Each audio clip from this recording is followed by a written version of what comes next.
So here you are 12 years after Tej was first introduced, and the appetite and the excitement and the energy for the release of Furious 7 is beyond compare.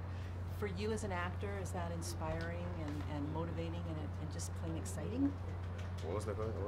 I didn't hear. I couldn't hear you. Just the idea that the appetite for this movie after all these years, from first meeting Tej in Too Fast, it's crazy how excited people are. So for you as an actor, is that motivating and inspirational and just fun? Man, it's definitely fun and extremely inspirational, because when we first started, we had no idea it would be this huge. But again, man, the fans are the ones buying the tickets, and they are the ones driving everything, this entire franchise, since day one. So I'm just proud and humbled to be a part of it. What's it been like for you over these years watching Tej's arc? Every movie, the character opens up and we learn a little bit more, and he does a little bit more. It's great because, you know, it never ceases to amaze people that, you know, they think they know everything about me, and next thing they know, I have a whole new skill set. So I love it. You can talk a little bit about the fight scene. You finally get your moment? Yeah, I finally get a little bit of the action. You know, I was practicing this martial arts called 52 blocks for a while, and that's the martial arts that's seen on camera with me having to whoop a little ass. So there you have it. Did you enjoy working with Jeff Amata on that? I actually worked with a guy named Diallo Frazier, and Jeff Amata kind of oversaw it. But it was definitely great, you know, being able to do that in the film, because I just always want to add something new to the franchise as much as I can possibly.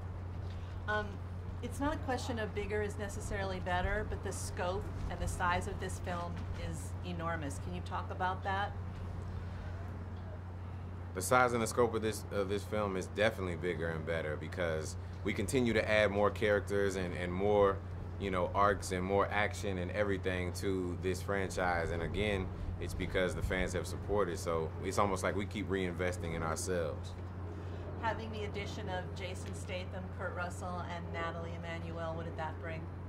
It was great because, again, you know, you start introducing characters that people can still live vicariously through and relate to, and it just adds even more of an interesting appeal to what we already have, because you never know what's going to happen. You have people dying, you have some people coming back and they didn't actually die, and then you bring new characters in and you don't know who's on what side, so it just plays for a very interesting story.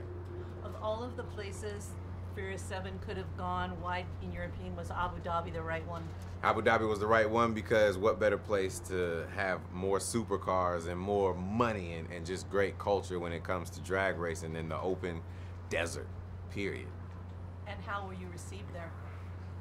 We were, man, they loved us there. They welcomed us with open arms, and they even, I think, contributed to some of the film just because they were so happy that we were there. So, you know, it's almost like the tourism is going to skyrocket from this film.